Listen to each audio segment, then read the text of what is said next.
With the announcement of Virtua Fighter 5 REVO and a new Virtua Fighter 6 game on the horizon, we have a lot of people who are trying out the Virtua Fighter series for the very first time.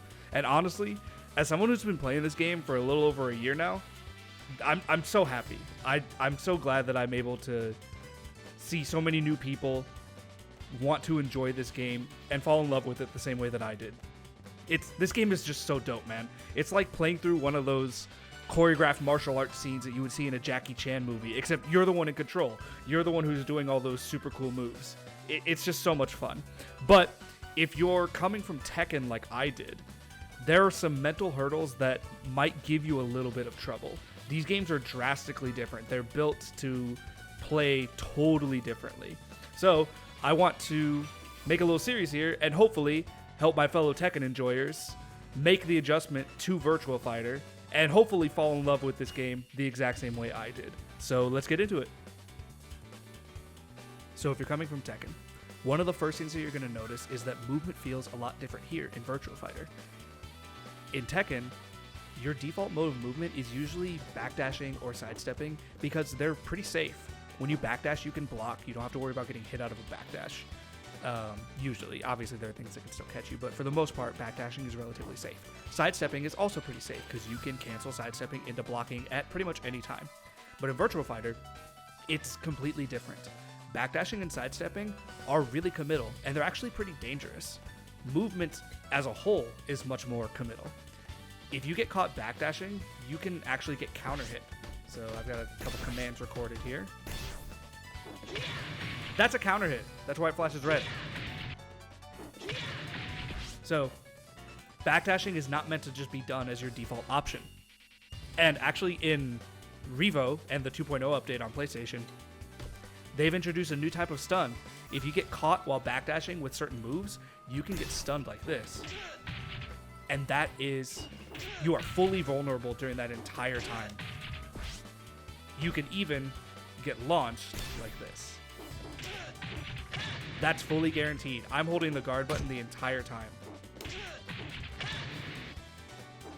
So, you can see backdashing is much more dangerous in this game than it is in a game like Tekken. And you can even tell, but if you just try to backdash block, like, that's how long it takes. Look how long it takes for the guard to come up. You're fully vulnerable that entire time until the block actually activates. So backdash blocking is not very safe. Obviously, it still has its uses. You can backdash, beta whiff, and hit him with a launcher. It still has its uses. It just needs to be used much more intentionally. Sidestepping is done the exact same way. If you sidestep and block, that's how long it takes for your sidestep to finish. You have to wait for the entire animation of the sidestep to finish before you can block. And that's where Virtua Fighter is different. You can only cancel forward move momentum, not backwards momentum. So, if I want to forward dash, I can cancel it at any time with a guard. And this guard is frame 1. I know it looks like there's startup on the block, but there isn't. As soon as you hit the button, you're blocking. And you can actually do this with sidestep as well. But what you have to do is you have to cancel the sidestep into a forward dash. And it takes a little bit of practice. Like, if I let the sidestep finish and then block, that's how long it takes.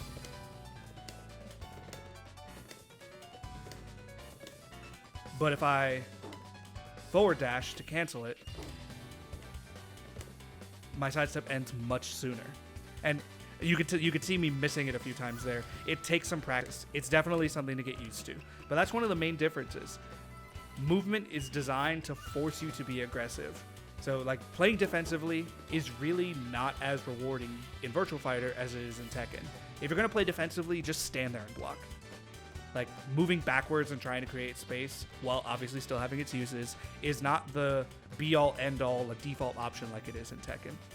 So, that's pretty much it. I wanted to focus on just movement in this one, and I'm going to make videos about the other things later on. So, hopefully you stick around and catch those other ones, but for now, I'll see you later.